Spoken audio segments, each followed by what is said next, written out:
Dear Mrs. Alexander, as you probably know, Woman of the Week is a radio program that glorifies womanhood for its achievements in peace and war.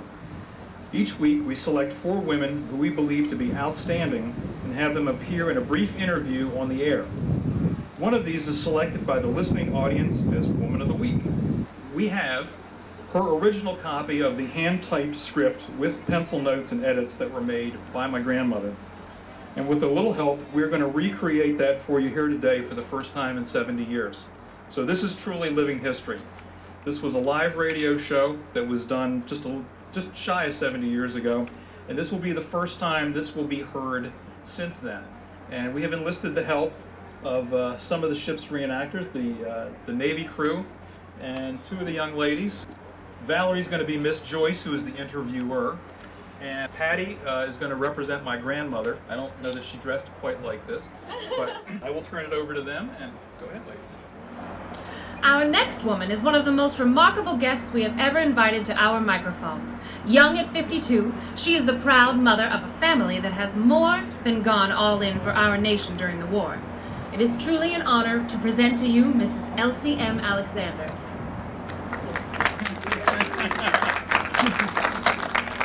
How many of your family are in the armed forces, Mrs. Alexander? I have 6 sons, 2 in the Army, 2 in the Navy, and 2 in the Marine Corps. My stepson is in the Army, and so is my son-in-law. My husband and 2 of my sons-in-law are working in war plants. That is a record hard to equal, and I think impossible to beat. You are indeed a most remarkable family, Mrs. Alexander. Thank you, Miss Joyce. They said I was one of Baltimore's champion war mothers when they asked me to christen the Liberty ship Samar 2 weeks ago. And that is an honor which you certainly deserved. I remember reading about it in the newspapers. They say you swung a mean bottle. I hit the ship all right, Miss Joyce. And to tell you the truth, that was the biggest thrill of all. I know how you felt, Mrs. Alexander. Now, tell me more about your family. You have 6 sons in the service, 2 in the Army, 2 in the Navy, and 2 in the Marines. That is certainly a fair distribution. Where are they now? 1 is in England, 1 in France, 1 in Italy, and 3 in the Southwest Pacific. Have any of them been wounded? Yes, 3 of them. 1 soldier, 1 sailor, and my youngest son, who is in the Marines. I understand none of your boys is married?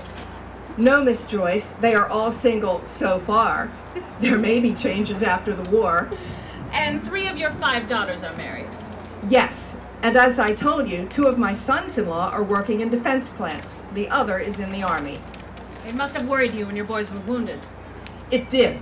But the boys in the Army and Navy were only slightly wounded. They recovered quickly. My youngest son in the Marines was badly wounded. And where did that happen? On Saipan.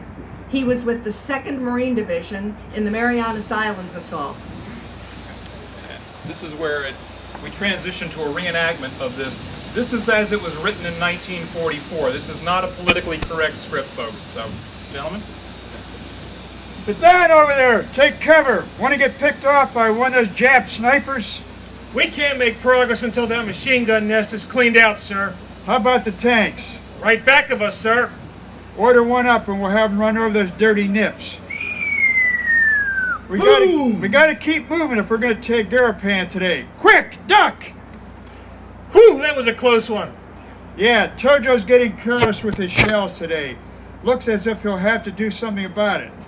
Shall I get battery in the walkie-talkie and ask them to start firing? Go ahead, but get those tanks up here fast. Get your head down over there! Go after them, get after them! Clank, clank, clank, clank, clank, clank. Boom! Rat-a-tat-tat-tat. Rat-a-tat-tat. Hurry up with those tanks! Machine gun nest over there! Crash, crash, clank, clank, clank. Boom! All right, we're getting close. Let him have it. Rat-a-tat, rat-a-tat, rat-a-tat-tat. That's got him. Keep him rolling right over him. How do you like that, you little yellow monkeys? Crunch, crunch, crash. Oh, you got me, Joe. Okay, that does it. This is the end of the line. Stop her. All right, everybody out, and watch out for shells. Hey, back there, bring up your troops. We wiped out your nest for you. Okay, thanks a lot. Any little things we can do for you? Sure, get me a date with Dorothy Lamour. Yeah, anytime you say, but we'll have to wait till this little mess is over. Okay, men, climb out and lend a hand here. The Marines are going to Garapan. Let's go with them. All right. Clank, clink, clink. Watch out for snipers. Keep your head down. Look out. Down, everyone. Here comes a shell. Boom. Quick, Sergeant. Lend a hand here. This man's got it bad.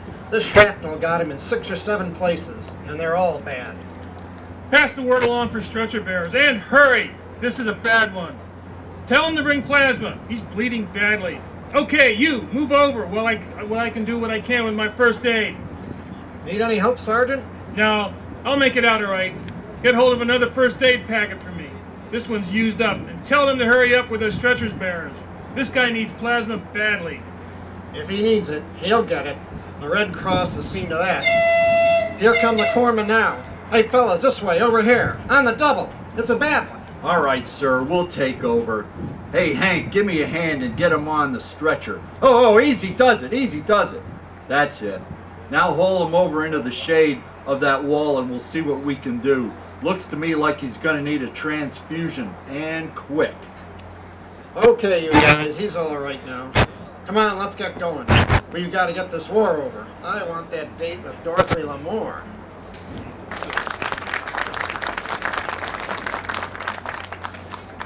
And that is the way your boy was wounded. Yes, Miss Joyce, it was. But he's all right now. I had a letter from him the other day. He's in a rest camp somewhere in the South Pacific and getting well fast. But I don't mind admitting I was worried for a while. Anyone with 6 sons in the service has a right to be worried. The doctor said I was worrying too much, so I decided I'd be better off working. So 2 weeks ago, I took a job for myself. It's been a real honor to have you with us this afternoon. You can be very proud of your family's war work, and I know your family is proud of your own record. Allow me, on behalf of the Schlesinger Company, to present you with the Certificate of Merit, Mrs. Elsie M. Alexander. Thank you, Miss Joyce.